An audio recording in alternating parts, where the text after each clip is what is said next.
Fighting. Singhania परिवार में आजकल अलग ही रौनक लगी थी। रौनक हो भी क्यों ना, परिवार की इकलौती बेटी रवीना ने अभी अभी अपनी लॉ की पढ़ाई खत्म की थी और अब उसके घर वाले उसके लिए रिश्ते देख रहे थे। रवीना ने भी बढ़ चढ़कर सबसे कह दिया था, देखो मम्मी पापा भैया भाभी सब सुन लो, मैं शादी के लिए तैयार हूँ, पर लड़का मुझे पसंद आना चाहिए। उसकी अच्छी हाइट हो, अच्छा दिखता हो और अच्छा कमाने के साथ साथ कंजूस तो बिल्कुल ना हो, तो ही मैं शादी करूँगी। हाँ। अरे हाँ हाँ ठीक है बेटा, तेरी सब पसंद नोट कर लिए हमने। तेरी पसंद का ही लड़का देखेंगे तेरे लिए। बस तेरा घर बस जाए तो मेरी सारी जिम्मेदारियां पूरी हो जाएंगी। फिर मैं और तेरे पापा दोनों तीर्थ पर जाएंगे। घर में सब बहुत खुश थे। रवीना के भाई नमन ने भी अपने सभी जानने वालों को कह दिया था कि उससे अपनी बहन के लिए कोई सुयोग्य वर की तलाश है। यही हाल नमन की पत्नी नैना का भी था। उसने भी अपने मायके से लेकर सभी रिश्तेदारों और सहेलियों में बात फैला दी थी कि भाई ननद के लिए सुयोग्य वर की तलाश है। मम्मी जी, वो मेरी मासी की जेठानी है ना, उनके बेटे के लिए भी लड़की देख रहे हैं, तो मैंने बात चलाई है दीदी के लिए। वो लोग अगले हफ्ते ही लड़की देखने आने का कह रहे थे। ये तो अच्छी बात है बेटा, तू हाँ कह दे उन्हें। अगर सब ठीक रहा तो उसी दिन सब फाइनल कर लेंगे। अगले हफ्ते पूरा परिवार लड़के वालों के स्वागत की तैयारियां करता है और शाम को लड़के वाले रवीना को देखने आते हैं। जी, हमारा बेटा आरव डॉक्टर है, तो ज़रा हेल्थ कॉन्शियस है। खाने पीने में पूरा ध्यान देता है। सब कुछ हेल्दी होना चाहिए और वक्त पर खाना मिलना चाहिए, और बस बाकी कोई नखरे नहीं है, बिल्कुल सीधा है। जी जी, आप लोग नाश्ता कीजिए ना, रवीना बस आती ही होगी। आरो बेटा लो ना, तुम तो कुछ खा ही नहीं रहे। नहीं आंटी जी, मैं ये समोसे वगैरह नहीं खाता, फ्राइड होते हैं ना, हेल्थ के लिए अच्छे नहीं होते। अच्छा बेटा, मैं तुम्हारे लिए फ्रूट्स मंगवा देती हूँ। सुमित्रा जी अपनी बहू नैना को आवाज़ लगाती है, नैना बेटा ज़रा फ्रूट्स काट कर ले आना। नैना फ्रूट्स लेकर आती है और धीरे से अपनी सास के कान में कहती है, मम्मी जी, दीदी और इसकी जोड़ी कैसे बनेगी? दीदी को तो बाहर का खाना, जंक फूड ये सब बहुत पसंद है, और ये तो बस घास फूस ही खाता है। अरे नहीं, लड़का अच्छा है, तू जाके रवीना को ले आ, सब इंतज़ार कर रहे हैं। नैना जाकर रवीना को ले आती है।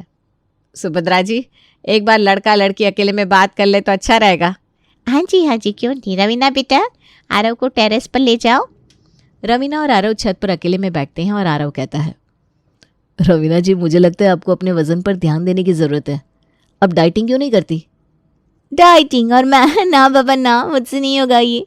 मुझे तो खाने का बहुत शौक है, समोसे, कचौड़ियाँ, गोलगप्पे, ये सब खाए बिना मैं रह ही नहीं सकती। क्या? ये सब तो हेल्थ के लिए बहुत ख़राब होते हैं। आप तो पढ़ी लिखी हैं, आपको तो खुद ही अपनी सेहत का ध्यान रखना चाहिए। अरे पर भली चंकी तो हूँ मैं, क्यों खाऊं मैं बीमारों वाला खाना? थोड़ी देर बाद आरव और रवीना नीचे आते हैं। आरव अपने घर वालों से रिश्ते के लिए मना कर देता है और वो लोग चले जाते हैं। लड़का तो अच्छा था, पर हमारी रवीना पसंद नहीं आई उसे। वजन ज़रा ज़्यादा है ना। क्या मम्मी, इतनी भी मोटी नहीं हूँ मैं, और क्यों ना खाऊं मैं? अरे अभी तो उम्र है मेरे खेलने खाने की, मुझे नहीं रहना घास फूस खाकर जिंदा। वैसे दीदी, एक बात तो मैं भी कहूँगी, लड़के वालों के लिए नहीं, पर आपको खुद के लिए खुद पर ध्यान देने की ज़रूरत है।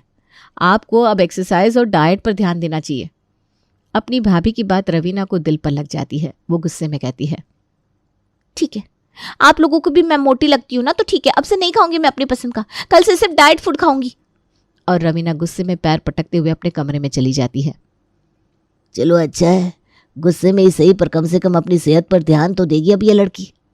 अगले दिन सुबह रवीना जल्दी उठकर किचन में आती है और अपने नाश्ते की प्लेट लेकर खाने की टेबल पर जाने लगती है। उसकी प्लेट में सिर्फ उबली हुई सब्जियां और दलिया देखकर नैना कहती है, अरे वाह रवीना दीदी, आप तो सच में डाइटिंग करने लगी, ये तो बहुत अच्छी बात है। तभी सुभद्रा अपनी बहू से कहती है, अरे नैना बेटा, ज़रा मेरा भी नाश्ता लगा दे। जी मम्मी जी, अभी लाती हूँ, आज मैंने आलू के पराठे बनाए हैं।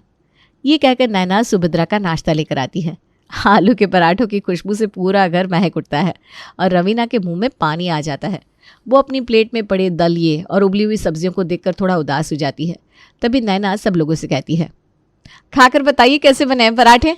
सब लोग खाना शुरू करते हैं। बेटा पराठे तो लाजवाब बने हैं, मज़ा आ गया। नाश्ता अच्छा मिल जाए ना तो दिन बन जाता है। तभी नमन रवीना को छेड़ते हुए कहता है, हाँ भाई, पराठे तो वाकई बहुत मज़ेदार बने हैं, पर अब किसी के नसीब में सिर्फ दलिया ही लिखा हो तो क्या कर सकते हैं। अब रवीना से रहा नहीं जाता। मैं ना एक बाइट टेस्ट कर लेती हूँ, एक बाइट से थोड़ी ना वजन बढ़ता है। ये कहकर रवीना सुभद्रा की प्लेट से ही एक बाइट ले लेती है। वाह क्या पराठे बने हैं, सच में मज़ा आ गया भाभी। एक काम कीजिए, मुझे ना एक पराठा दे ही दीजिए और साथ में ना आम का अचार ज़रूर लाइएगा। आम के अचार के साथ आलू के पराठों की जोड़ी बड़ी अच्छी लगती है। अरे पर दीदी, आपने तो आज से डाइट शुरू की है ना, आपकी जोड़ी का क्या होगा? वो कैसे जमेगी किसी डाइट कॉन्शियस लड़की के साथ? पर भाभी आज तो पराठे बड़े ही टेस्टी बने हैं, अगर उन्हें मैं नहीं खाऊंगी तो उनके साथ नाइंसाफी नहीं होगी। पराठे बुरा मान जाएंगे ना। एक काम करती हूँ, आज पराठे खा लेती हूँ, डाइट कल से कर लूँगी। भाभी आप ना मुझे एक नहीं 2 पराठा दे दीजिए आम के अचार के साथ। ये सही है दीदी आपका।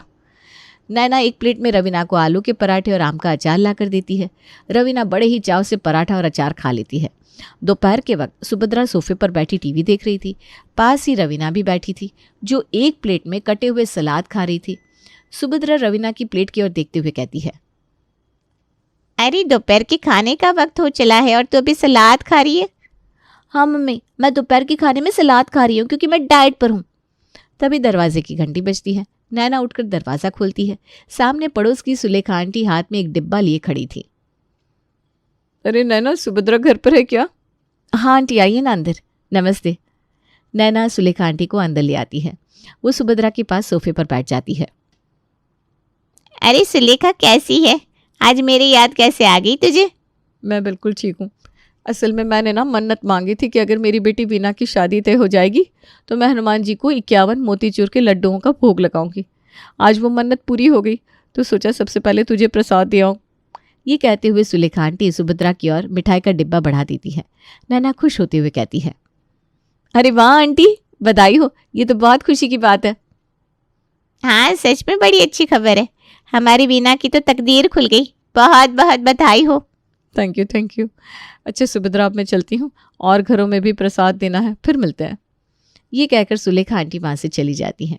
उनके जाने के बाद सुभद्रा डिब्बा खोलती है और उसमें से एक लड्डू निकाल कर नैना को देती है। ये ले बेटा, खा कर देख और बता लड्डू कैसे हैं। नैना लड्डू का एक टुकड़ा खाती है और आंखें बंद करके स्वाद लेती है। मम्मी जी, लड्डू तो बड़े स्वादिष्ट है, एकदम देसी घी के बने हुए लग रहे हैं। बगल में बैठी रवीना लड्डुओं को ललचाई नजरों से देखती रहती है। वो शर्माते हुए कहती है, देखो मैं तो डाइट पर हूँ, लेकिन प्रसाद का अपमान भी तो नहीं कर सकते ना। प्रसाद लेना तो शुभ होता है, इसलिए आज ना मैं मोतीचूर का एक लड्डू खा ही लेती हूँ। वैसे भी एक लड्डू से कुछ नहीं होता। और फिर रवीना बिना किसी की ओर देखे झट से लड्डू के डिब्बे से एक लड्डू उठा लेती है। क्या स्वाद है लड्डू का। एक काम करती हूँ, एक लड्डू और ले लेती हूँ, वैसे भी कल से तो डाइट पर रहूंगी ना मैं। देखते ही देखते रवीना एक के बाद एक 4 लड्डू खा जाती है। पर दीदी, लड्डुओं के चक्कर में आपकी डाइटिंग तो रह गई ना। अरे कोई बात नहीं भाभी, कल से करना ही है ना डाइटिंग। नैना उसकी ओर देखती रह जाती है। सुभद्रा हंसती है, जैसे समझ गई कि रवीना की डाइटिंग का हाल कैसा है। रात के वक्त पूरा परिवार एक साथ बैठा था। रवीना का मूड थोड़ा खराब था। सबको पता था कि उसकी डाइटिंग ज़्यादा देर नहीं चलने वाली। नमन और नैना उसे छेड़ने का मौका नहीं छोड़ते। तभी नमन हंसते हुए कहता है, तो आज रवीना जी ने क्या खास खाया? उबली हुई लौकी या बस पानी पीकर दिन निकाल दिया? बहुत मजाक उड़ाते हो आप लोग मेरा। मैंने आज सिर्फ हेल्दी खाना खाया है। अच्छा, तो वो जो दोपहर में मोतीचूर के लड्डू थे वो भूत खा गया है ना? वो तो बस प्रसाद था। सुलेखा आंटी इतने प्यार से लाई थी, उनका मन रखने के लिए मैंने थोड़े लड्डू खा लिए। 2-4 लड्डुओं से भला क्या ही वजन बढ़ जाएगा। अरे बेटा, ये डाइटिंग का क्या फ़ायदा अगर तुझे खुद ही मज़ा नहीं आ रहा। नहीं मम्मी, अब से ना मैं सख्ती से डाइटिंग करूंगी, कोई बहाना नहीं, कल से डाइटिंग पक्की। नमन फिर हंसते हुए कहता है, हाँ सख्ती से, मतलब सुबह डाइट, दोपहर में हल्का ब्रेक और रात में फुल टाइम पार्टी।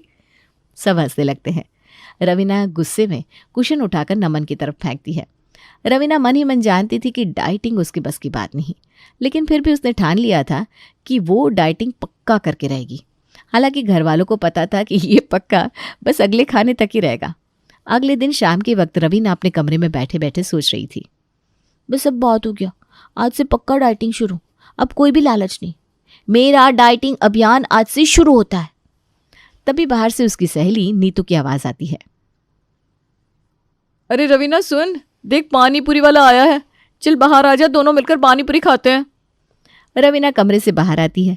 गली में पानी पूरी वाला ठेला लगाए खड़ा है और नीतू पहले से वहां मौजूद है। नीतू तू ही खा ले पानी पूरी, मेरी तो आज से ना डाइटिंग चल रही है। तेरी मर्जी, पर देख ले ये भैया ना गजब की पानी पूरी बनाते हैं। हाँ लेकिन तेरी डाइटिंग चल रही है तो मत खा, मैं तो आज जम के खाऊंगी, थोड़े खट्टे पानी के साथ तो थोड़े मीठे पानी के साथ। भैया 1 प्लेट पानी पूरी बना दो, और हाँ थोड़ा तीखा बनाना। पानी पूरी वाला झटपट एक प्लेट तैयार करता है। नीतू एक पानी पूरी उठाकर मुंह में डालती है और कहती है, मज़ा आ गया, सच में बहुत बढ़िया बनाई है, बस थोड़ा और तीखा होता ना तो मज़ा आ जाता। रवीना पानी पूरी को ललचाई नजरों से देखती रहती है। रवीना ऐसी पानी पूरी तूने कभी नहीं खाई होगी, क्या गजब की पानी पूरी है, सच में कसम से। रवीना अब खुद को रोक नहीं पाती। वो नीतू की प्लेट की तरफ हाथ बढ़ाती है। अच्छा इतनी खास बात है क्या पानी पूरी में? देखा, एक पूरी मैं भी खाकर देखती हूँ। अरे पर तू डाइटिंग पर है ना। अरे एक पानी पूरी खाने से क्या होता है, ला एक दे मुझे भी। ये कहकर रवीना झटपट नीतू की प्लेट से एक पानी पूरी उठाती है और मुंह में डाल देती है। अरे ये तो सच में कमाल की बनी है। भैया मुझे एक प्लेट दे दो, डाइटिंग ना कल से करूँगी। नीतू रवीना को देखकर हंस पड़ती है। दोनों सहेलियां हंसते हुए पानी पूरी खाने लगती है। पानी पूरी खाते हुए नीतू रवीना से कहती है, तो कल से डाइटिंग पक्की ना। हाँ कल से ही डाइटिंग करूँगी पक्का। दोनों ठहाका लगाती है और पानी पूरी का मजा लेने लगती है। रवीना पानी पूरी खाकर गुनगुनाती हुई अंदर आती है। उसके चेहरे पर खुशी झलक रही है, लेकिन तभी नैना उसकी चुटकी लेते हुए कहती है, और दीदी कैसी चल रही है आपकी डाइटिंग पानी पूरी के साथ? रवीना एकदम से चौंकती है और फिर थोड़ा शर्मा जाती है। अरे भाभी क्या बताऊँ, पानी पूरी इतनी लाजवाब थी कि खुद को रोक ही नहीं पाई। उस पानी पूरी वाले के हाथों में तो जैसे जादू है। नीतू ने भी बहुत कहा तो सोचा चलो बस 1 प्लेट खा लेती हूँ, उसे अकेले खाने में अच्छा नहीं लगता ना। पर दीदी आपको शायद पता नहीं, पानी पूरी हेल्दी नहीं होती, ये भी एक जंक फूड ही है। और आपकी जानकारी के लिए बता दूं, डाइटिंग में जंक फूड नहीं खाए जाते। रवीना थोड़ा सफाई देने की कोशिश करती है। भाभी सब पता है, मैं तो वैसे भी नहीं खाने वाली थी, बस नीतू ने इतना कहा कि मना नहीं कर पाई। अरे कोई बात नहीं, कल से डाइटिंग कर रही हूँ ना मैं। नैना हंसते हुए कहती है, दीदी आप रोज यही तो कहती हो, कल से डाइटिंग करूंगी, कल से डाइटिंग कर रही हूँ। पता नहीं आपका कल आखिर कब आएगा। रवीना जिद में आकर हाथ जोड़कर कसम खाने के अंदाज में बोलती है, नहीं भाभी ऐसी बात नहीं है, इस बार पक्का कल से बिल्कुल सख्ती से डाइटिंग करूंगी। ये कहकर रवीना तेजी से अपने कमरे में चली जाती है। नैना उसे जाते हुए देखती है और मुस्कुराते हुए मन में सोचती है, दीदी का कुछ नहीं हो सकता, ये डाइटिंग कभी नहीं कर सकती। रोज कहती हैं डाइटिंग कल से करूंगी, लेकिन वो कल कभी आता ही नहीं। अब रवीना की डाइटिंग की हालत ये हो गई थी कि वो सिर्फ एक मजाक बनकर रह गई थी।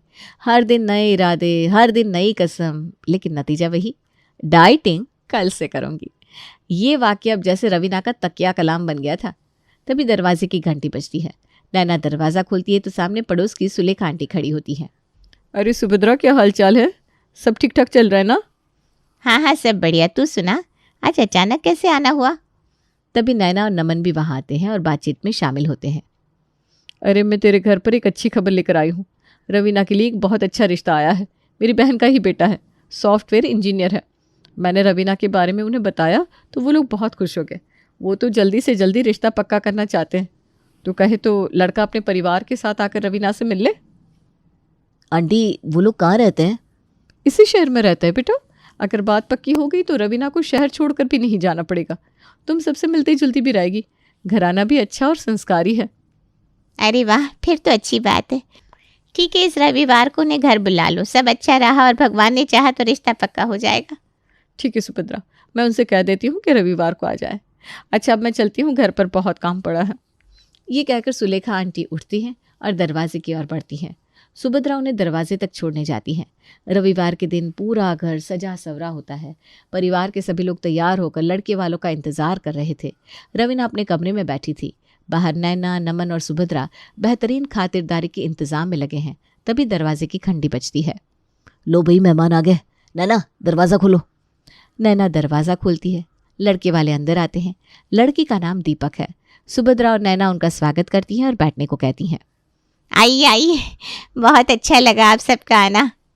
हमें भी बहुत खुशी है। हमने सुना है आपकी रवीना बहुत ही हंसमुख और समझदार लड़की है। तभी नैना रवीना को तैयार करके ले आती है। रवीना जाकर सुभद्रा के पास वाले सोफे पर बैठ जाती है। वो हल्का सा शर्मा रही थी, लेकिन चेहरे पर वही मस्ती भरी मुस्कान। नमस्ते आंटी, नमस्ते दीपक। दीपक बात को आगे बढ़ाने की कोशिश में कहता है। नमस्ते रवीना जी, कैसी हैं आप? मैं ठीक हूँ, बस थोड़ी घबराहट है। अरे घबराहट किस बात की? सुलेखा आंटी ने बताया था कि आप तो बहुत बिंदास और मस्त मौला लड़की हैं। तभी नैना चाय नाश्ते की प्लेट लेकर आती है, जिसमें गर्मा गर्म समोसे रखे हुए थे।